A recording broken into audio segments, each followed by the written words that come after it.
Cherry फल। एक दिन सुबह श्री ठाकुर पार्लर में बैठे हैं। काली षष्ठी माँ नित्य दिनों की तरह प्रणाम करके अपने घर चली गईं। कुछ देर बाद ही बड़बड़ाती हुई लौट कर आईं और ठाकुर जी से बोली, ये देखिए ठाकुर, सुरेश क्या पागलपन का काम किया है। सभी लड़कों के रूम में ताला लगाकर चाबी अपने पास लेकर इधर उधर घूम रहा है।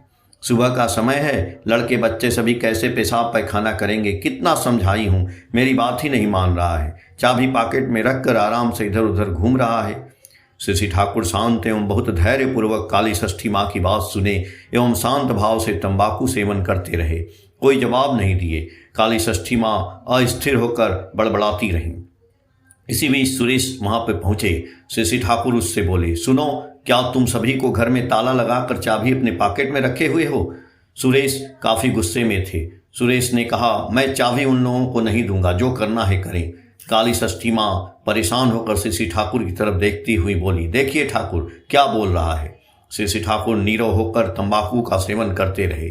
सुरेश दा अपने आप बड़बड़ाते रहे। उपस्थित सभी लोग यह दृश्य देख रहे हैं। काली षष्ठी माँ लगातार ठाकुर से सुरेश दा के पागलपन व्यवहार से परेशान होकर उसका समाधान चाह रही थी, लेकिन श्री ठाकुर के चेहरे पर काली षष्ठी माँ के परेशानी का कोई प्रभाव ही नहीं दिखाई दे रहा था। ऐसा लग रहा था कि मानो काली षष्ठी माँ की परेशानी से उनको कोई मतलब ही नहीं है। वे कुछ नहीं कर सकते हैं। जिसके घर की परेशानी है वह स्वयं उसका समाधान करे, लेकिन जो महाचैतन्य अधीश्वर है, जगत संसार के छोटी से छोटी बातें भी उनके नज़र से बाहर नहीं हैं।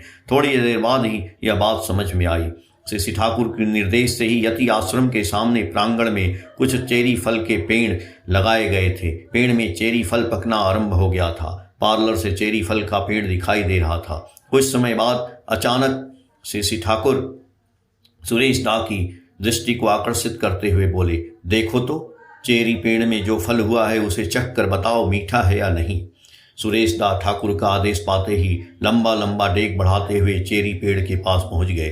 थोड़ी देर बाद ही चेरी फल खाते खाते आकर बोले, जी चेरी फल मीठा है। यह बात कहकर पॉकेट से चाबी का गुच्छा निकालकर ठाकुर के सम्मुख उपस्थित काली षष्ठी माँ की तरफ फेंक कर बोले, लो अपना चाबी। उसके बाद एक तरफ जाकर चुपचाप बैठ गए। काली षष्ठी माँ आश्चर्यचकित होकर पूरी घटना देख रही थी। सोच रही थी ये कैसा ट्रीटमेंट है, क्या से क्या हो गया। सामान्य कई चेरी फल खिलाकर ठाकुर एक पागल के पागलपनी को कैसे दूर कर दिए। ऐसा ट्रीटमेंट तो सिर्फ ठाकुर ही कर सकते हैं। जय गुरु।